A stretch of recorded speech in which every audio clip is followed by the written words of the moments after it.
ẹ tẹ́ bá wo show ẹ bá wa like show ẹ má kí n máa sọ fún lẹ́yìn wọ́n bá ti wọlé five sacrifice bẹ́ẹ̀ wọ́pọ̀ ṣe kẹ́ kọ́kọ́ bá wa tẹ thumb up lórí show kẹ́ kọ́kọ́ bá wa like yẹ kẹ́ bá wa share kẹ́ bá opinion yìí kó máa lọ ní comment section Àdìsá ń ṣiṣẹ́ o Májàsọ́lá ń ṣiṣẹ́ o ọmọ Aládìkún ń ṣiṣẹ́ o nílẹ̀ Yorùbá of today gbogbo ẹ̀yin tẹ́ ń pè mí pé Yorùbá wuyì kí lè fi assist àwọn tó ń káàkiri ẹ̀rù ń bà mí ni tó bá yẹ pé mo rí àkáǹtì tó ṣe wípé tá a bá máa sọ pé ó yá ẹ fowó síbẹ̀ tí máa rí èèyàn kan àbí èèyàn méjì tó máa join mi mọ̀ bóyá àwọn èèyàn people are calling me wọ́n máa ń pè lórí show ìwà bàdà ṣe fẹ́ assist àwọn tó ń travel káàkiri yìí bàdà ṣe fẹ́ ṣe gbá bàdà ṣe fẹ́ ṣàwo ohun mi bẹ́ẹ̀ ẹ̀mí pákálòlò ni mí ó níbi tí mo lè rojọ́ ọmọ tó bá yẹ pé mo bá rí èèyàn méjì tó máa join mi àkáǹtì tá a máa lọ ṣí tó ń tọ̀ máa mọ iye tó wà ń bẹ̀ tèmi náà máa mọ iye tó wà ń bẹ̀ tí tọ́rọ́ bá jáde tí kọ́bọ̀ bá jáde tó ń tọ̀ máa lè explain dóò owó kankan ò ní jáde without my consent because wọ́n fẹ́ gbó jáde máa yẹ kí signature mi wà ń bẹ̀ tó ń tọ̀ máa lè dúró tì mí wípé Yorùbá wuyì tó máa ní Yorùbá wuyì gbà káńtì rẹ̀ ó gbowó o tí ẹnìyàn lè sọ wípé owó tí Yorùbá wuyì tó mi fẹ́ rojọ́ mi ìlú ní ìfipá mi ẹ̀yìn náà mọ̀ mi fẹ́ rojọ́ tó yẹ pé ẹnìyàn ló bá máa gbẹnu mi sọ̀rọ̀ pé 1,000 naira la gbà o 200 naira la ná o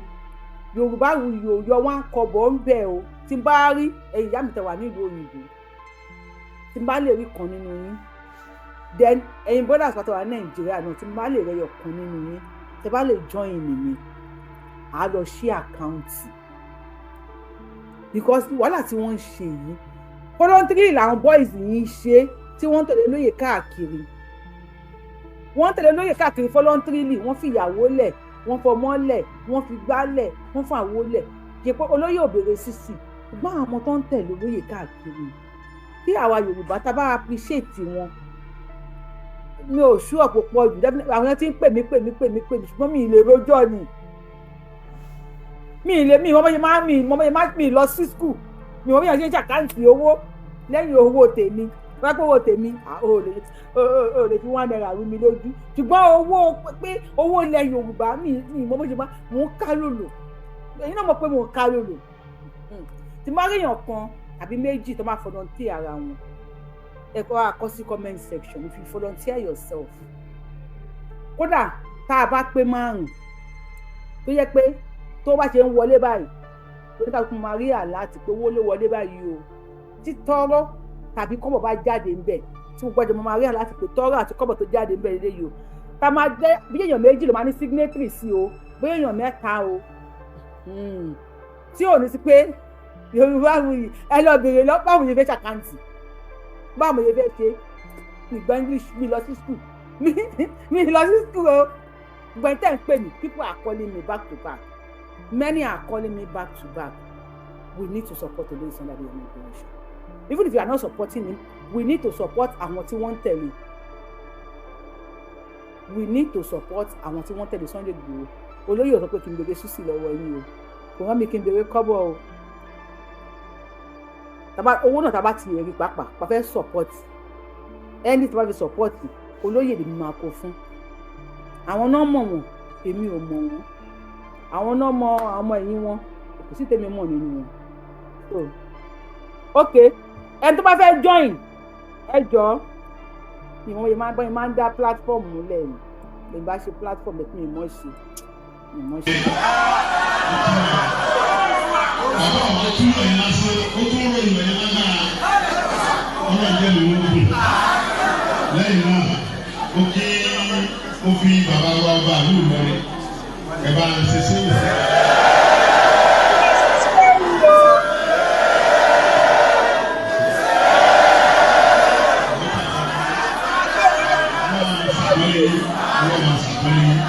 Wọ́n fi bàbá yẹn bàbá pátápátá tó pè ní ìlú Kwara. Ọlọ́run ní wọ́n ti kábíyèsí.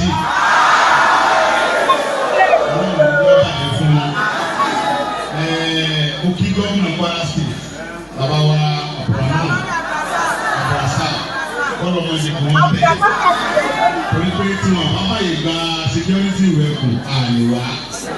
ẹ̀jẹ̀ ká dúpẹ́ lọ́wọ́ dáadáa ọlọ́run bàtà bá wọn jẹ́ ó fi hàn dájúdájú pé wọ́n fẹ́ràn mẹ̀kúnnù wọ́n lè fẹ́ràn àwọn tí ó dìbò fún wọn òun náà fi fàyè gbà mí pé kí n wá tó wá kí gbogbo ọlọ́pàá pátápátá ti bẹ̀rẹ̀ Nàìjíríà ó kí director ẹsẹ̀ gbogbo ẹsẹ̀ pátápátá. Ẹnì kan sọ lórí TikTok ó ní our people are difficult when it comes to money don't you what doing Yorùbá nation really. Àwọn fans tèmi they are not difficult when it comes to money o. Àwọn fans Yorùbáwùyí o nípa ọ̀rọ̀ olówó dé àwọn fans tèmi ò difficult o. Àbí ẹ̀yin fans tèmi ẹnì kan sọ lórí TikTok OL wọ́n láwọn máa ń difficult tó bá dọ̀rọ̀ olówó dé àwọn fans tèmi Yorùbáwùyí kò sólóṣì nínú àwọn fans tèmi ó dàbí jẹ́ 500 àmọ́ 500 naira àmàdá and we will do something. Yorùbáwùyí we are not talking about your fans okay àwọn làwọn fans mi kọ́ làwọn ń sọ wọ́n làwọn fans mi kọ́ làwọn ń sọ má pè mí máa kí ló ń pè mí ìyá pọ̀ tó ń pè mí. Sójà ni o civil defence ni o àwọn security guard forest guard ni o vigilante ni o ọ̀tá àwọn ọdẹ ìbílẹ̀ òkì gbogbo òkì ọlọ́run ní jẹ́ kí ẹ sì ṣe ní bọ́wọ́ bandit ní gbogbo olùbáyọ̀ wá bí ìṣẹ́kọ̀ ìjẹ́ náà police ọ̀wá fọwọ́ sí àlèwá bí ìdàrẹ́kọ̀ ọ̀bẹ̀sẹ̀ sọ̀rọ̀ fẹ́ kò ní rọrùn bí sí kò bá ń ta kò bá fẹ́ kò ní rọrùn adúgbò pé nígbà bàbá ti fọwọ́ sí ìwé ẹ̀kọ́ ilé ìdí àbí bàbá onígbèrè àbí ṣe olórí wa ní ìpínlẹ̀ Kwara ní so gbogbo àwọn ọmọ tó jẹ́ security wa wọ́n láti máa fi ọwọ́ sowọ́pọ̀ pẹ̀lú ọlọ́pàá DSS vigilante civil defence forest guard ọ̀tá ọdẹ ìbílẹ̀ so pé àgbájọwọ́ la fi sọ̀rọ̀ ẹ̀rí wípé bàbá wa ní àjèjì ọwọ́ kan lè gbẹ́rù lórí bàbá bá mú odidi ọwọ́ tá a bá fọwọ́ báńkì bá fún èèyàn ò ní lè sẹ́ so ẹ̀yin tẹ́ wá jẹ́ brọ́dà mi tẹ́ jẹ́ sísà mi ní o ń ṣiṣẹ́ àgbẹ̀ ni o ń ṣòwò ni o tí o bá ti ṣe wú ìpínlẹ̀ tó mọ̀ ṣiṣẹ́ awọ́lá nílùú wa àwọn èèyàn tí wọ́n náà ń bẹ lọ́dọ̀ Ọlọ́run tó ń ṣiṣẹ́ àgbọ̀dọ̀ ṣe fẹ́fálísì ọba àwọn ìdá Nàìjíríà wò so ẹ̀jẹ̀ ká fọwọ́sowọ́pọ̀ gbọ́dọ̀ bá ti fura sí pé eléyìí kó dàbọ̀ dọ́mọ wú náà lọ́dọ́mọ Yorùbá àbá fura sí pé nígbàgbọ́dọ̀ ilẹ̀ ó mú. Bọ́lá jẹ́ ọba àlú tàbí tóyè tàbọ́dọ́yè lú kan tàbọ́mọdé ní tàbábà tó bá ń gbàgbọ́dọ̀ fún lù ilẹ̀ ó mú.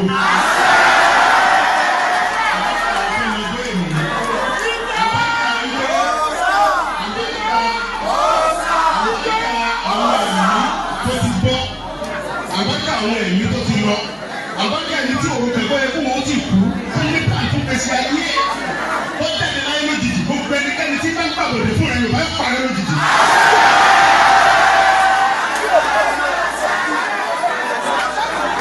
Bí wọ́n ṣe máa ń ṣe èmi ṣe ń ṣe èmi dẹ̀ nígbàgbọ́ pé ọba tó ní mí òun ló fi ẹ̀rù sí mi lára. Mo lè nígbàgbọ́ wípé ìwọ tó bá ní pé kí ni mo fẹ́ ṣe tó mò ń jáde ni tó bá pàdé mi wá sáré.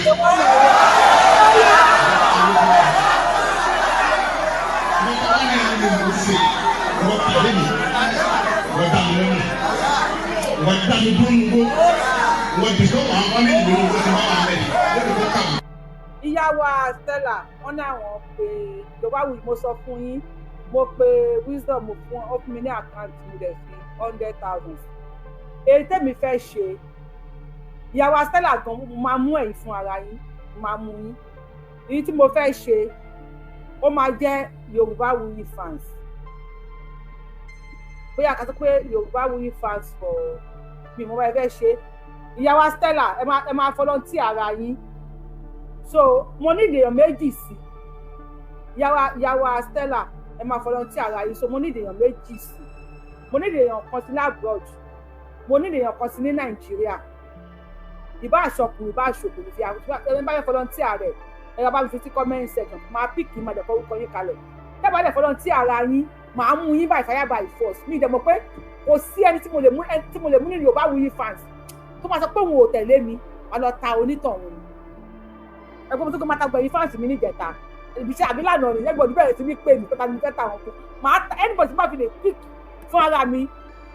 máa gbé nítọ̀ máa lọ ta ni tẹ̀jẹ́ ẹ̀ nífẹ̀ẹ́ sọ pé ẹ̀ ṣe nífẹ̀ẹ́ sọ pé ẹ̀ ṣe we will do báwo ṣe máa ń ṣe kinní yẹn náà báwo ni wọ́n ṣe máa ń ṣe kinní yẹn mo fẹ́ ká ṣe kinní tó jẹ́ wípé tó bá ṣe kinní yẹn tó jẹ́ wípé ó jẹ́ iye kan wọ́n fẹ́ lọ sí ìlú kan wọ́n fẹ́ lọ sókè ọdẹ o lókè ọdẹ tẹ́lẹ̀ lọ yìí o a máa wà káǹtì wa èló la ní ń bẹ̀ tọ́rọ̀ la ní ni kọ́bọ̀ la ní ni látọ̀dọ̀ Yorùbá wù owó epo ni olóyè ló kọ́ àwọn mọ́tò kalẹ̀ o ẹ̀rọ àpọ̀ ọmọkùnrin yìí àwọn boys náà tí wọ́n ń tẹ̀lé wọn voluntarily láì ṣe pé wọ́n fún wọn lówó ojú máa ń ti èmi bóyá èmi nìkan lójú ń ti tara ń lọ èmi ò lè sọ so I'm gonna wọ́n pé ẹni fẹ́ ṣe PayPal máa fún yín ní PayPal mi and I don't want to hear don't mention my name if you don't want us to mention your name don't give us money. Tábàtí bá mention orúkọ yín tó bá yẹ pé orúkọ yín jẹ́ Modúpẹ́ Ọlákẹ́yìndé a máa wá síbi máa ní Mrs. Modu ó fún wa ní 10,000 naira tó bá yẹ pé Mr. Kẹ́hìndé Ọládùnní lórúkọ yín a máa ní Mr. Kenny wọ́n fún wa ní 50,000 naira tó bá ti jẹ́ pé PayPal ẹ fi san tàbí Sele tó PayPal tèmi ni máa fún yín tàbí Sele yìí so àwọn tó kù wọ́n á lè kọ kalẹ̀ ṣe bó ṣe máa ń ṣe lórí péèjì mi nìyẹn ìwọ ta bá fún wa lówó tàbá dárúkọ ẹjọ́ má bò wá o kó wá ta kó wá sọ o mo yó ní akálòlò kí máa ń rojọ́ mi ò yó ní ebi ò pa mí o so máa lù yín ní gbàǹjo gbẹ̀yìn fáàsì mi fẹ́ lọ ta anybody àti Yorùbáwùyí o àti Yorùbáwùyí fans o gbàǹjo ọlọ́ta anybody ẹ kà máa òkèrè láti sáwà bí ọjọ́ sọ̀rọ̀.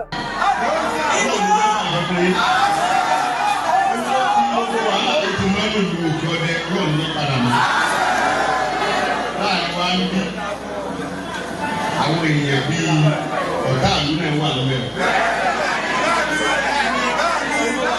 ọba tó ní ìlú tó ní ọba kan ló ní ìbúta òun ló dùn máa ọba tó tẹ̀lé tó dá wa sí ọ̀pọ̀lọpọ̀ kan ló ti gbọ́ nígbà tí mo fẹ́ wá wọ́n ní Sunday Igboho tó wá yóò mọ àwọn ẹgbẹ́ rẹ̀ wọ́n mọ bá mùsùlùmí ká wọ́n mọ nírọ̀ rẹ̀ èmi gẹ́gẹ́ àbá àlàbí èèyàn mi ni ó wá ń sọ pé Igboho tí mo mọ èèyàn mi ni Igboho Christian ni mí àwọn babaláwo la bàbá mi kan fi mi èmi dáìpọ̀ yìí èmi mọ̀ ń sin bẹ́rẹ́ bẹ́ẹ̀ bá yẹ kó mo wú òògùn gbàdí kan.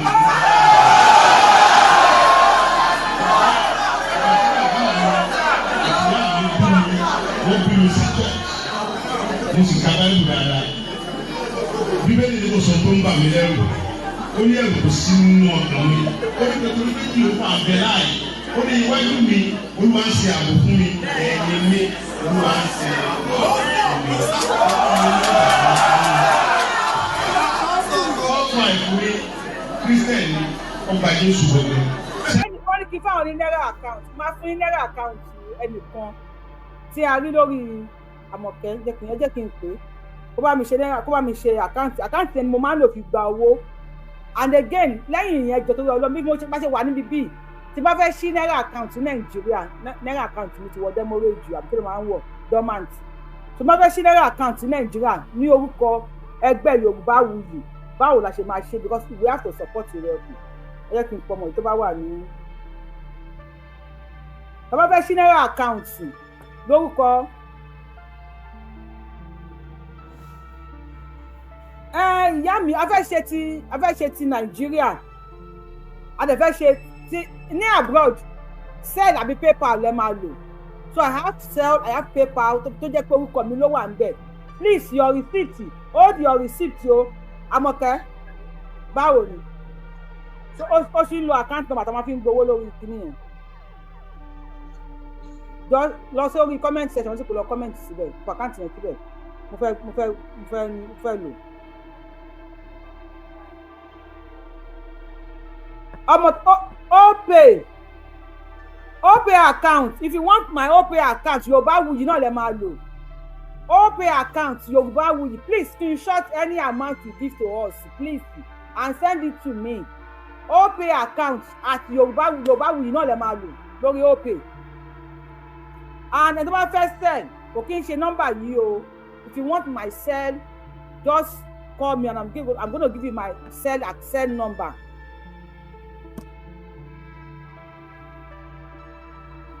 So ẹni bá fẹ́ support tó jẹ́ pé fans lọ́dọ̀ Yorùbáwùyí fans Yorùbáwùyí tó bá fẹ́ support ẹ ká máa gbólóyè Sunday Igboho Adéyẹmọ lọ. wọ́n mú ẹ̀ pé alájà ọkọ̀ Tóyọ̀sí kírísítẹ̀lì òun èmi náà lè rí ìgbà ọmọ ọdọ tó ti gbà tó bára yìí. ṣé ẹgbẹ́ àwọn bàbá mi bá jáde bí ẹgbẹ́ pẹ̀lú ọ̀rẹ́ bí èmi sì ayọ̀ gbé ọ̀rẹ́ ìyá ní mọ́tàlásí náà tó àlẹ́ fún mẹ́ orí pé Ọlọ́run bẹ́ẹ̀ ni yà. tí a bá ti sọ̀rọ̀ fún wọn tí ojú wọn bá ti sí àwa ìgbà tẹ́lẹ̀ ti bá wọn sọ̀rọ̀ tí wọ́n lè ní Sunday ọmọ Yorùbá ni ẹ́ ìrẹ́ Yorùbá ti rà ní ìdè wọn bá tó bá lè ṣe fún àwọn fámìlì ẹ bàbá tí wọn kú ní Yorùbá ni ẹ àtúntò bá lè ṣe fún àwọn fámìlì rẹ lórí ọ̀rọ̀ bá ní ìfọ̀rọ̀ ẹ lọ sí sọmọ pé àtúndì ìdí àṣẹ kankan náà. ẹni tó bá fẹ́ account number naira account number mo fẹ́ wo iye tá a fẹ́ gbà Àmọ̀kẹ́ stay on the line naira account number nìyẹn mo fẹ́ wo iye tá a fẹ́ gbà ní èmi tí wọ́n lọ sí Òkè Ọdẹ látọ̀dọ̀ mi mo drop 100,000 láti ọ̀dọ̀ Yorùbáwùyí mo drop 100,000 so mo fẹ́ wo tó fẹ́ wo àkáǹtì yẹn lẹ́nìí ká máa kó fún àwọn tí wọ́n tẹ̀lé olóyè lọ sí Òkè Ọdẹ lẹ́nìí. If you want my PayPal just put Yorùbáwùyí ẹ bá mi send the receipt ẹjọ torí mo lè má rí receipt yìí lọ́dún kan ẹ bá mi send the receipt ẹjọ mo ti fi account number Nigeria ẹntẹ̀bẹ̀ naira account a máa ń lò lélẹ̀ and ìyàwó Stella ẹ mú báírò àtìwé kalẹ̀ iye tá a bá ti ń gbà lẹ́nìí Àmọ̀kẹ́ máa jẹ́ kí n mọ̀ the end bá ti ń mọ̀ ìyàwó Stella máa mú báírò àtìwé kalẹ̀ ẹjọ anídìí ọkùnrin tó máa join wa ní Yorùbáwùyí ẹjọ anídìí ọkùnrin ẹ̀yin ọkùnrin yẹn ẹ̀kọ́ lè dákẹ́ síbẹ̀ kẹ́ máa wò mí lè dákẹ́ síbẹ̀ kẹ́ máa wò mí o ó máa di wàhálà máa bá yín fa wàhálà lórí péjì yìí o ẹ̀yin ọkùnrin first Yorùbáwùyí you are watching from Ìkòyí ilé ẹ káàbọ̀ Mr. Adigun ẹ bá mi kí Mr. Adigun káàbọ̀ sórí péjì Yorùbáwùyí o ẹ̀yin ọkùnrin ó dà pé ẹ̀yin ọkùnrin tó wà lórí péjì dàbí Mr. Kẹ́hìndé ṣókùn ni wọ́n ṣá Kẹ́hìndé ò gbé nǹkan yìí Mr. Kẹ́hìndé máa píkì yín ẹ̀yin ọkùnrin tó wà níbi tẹ́ ẹ bá gbogbo yín máa píkì ẹ̀yin ọkùnrin tó wà lórí péjì tẹ́ ẹ bá fi lè náwó sókè pé máa join wa máa píkì yín randomly ẹ bá tó bẹ̀ tó pẹ̀ ṣe nígbà tí ṣe yín lè ṣe pẹ̀lú gbogbo díẹ̀ máa lu ẹlòmíì lé ní mi ní kí ẹ̀ bóyá ó dàgbà tó kò dàgbà Yorùbáwùyí so ẹ kà máa gbọ́dọ̀ Sunday Adéyẹmọ Ìgbòho ṣàlọ́ please fi Yorùbáwùyí fan tó jẹ́ pé tòótọ́ Yorùbáwùyí fan check if you already have an account. I am not checking if you already have an account. Me and my Yorùbáwùyí fans, we are supporting Iroyin. Ní part ọ̀dọ̀ tiwa. Ní part ọ̀dọ̀ tiwa, we are supporting Iroyin. Ní part ọ̀dọ̀ tiwa, we are not saying whether Iroyin has account or no account. We are supporting Iroyin.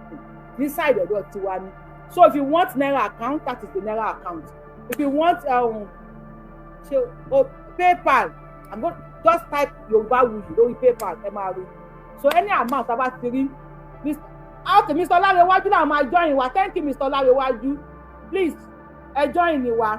So after this show, I'm going to have 5-man squad or 6-man squad.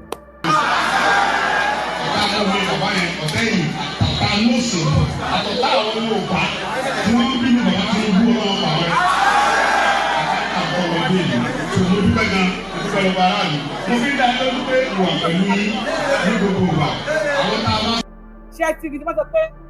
sọ fún yín pé ẹ bá ń gbowó lórí ìkíní pé mi kì í ní ìráyè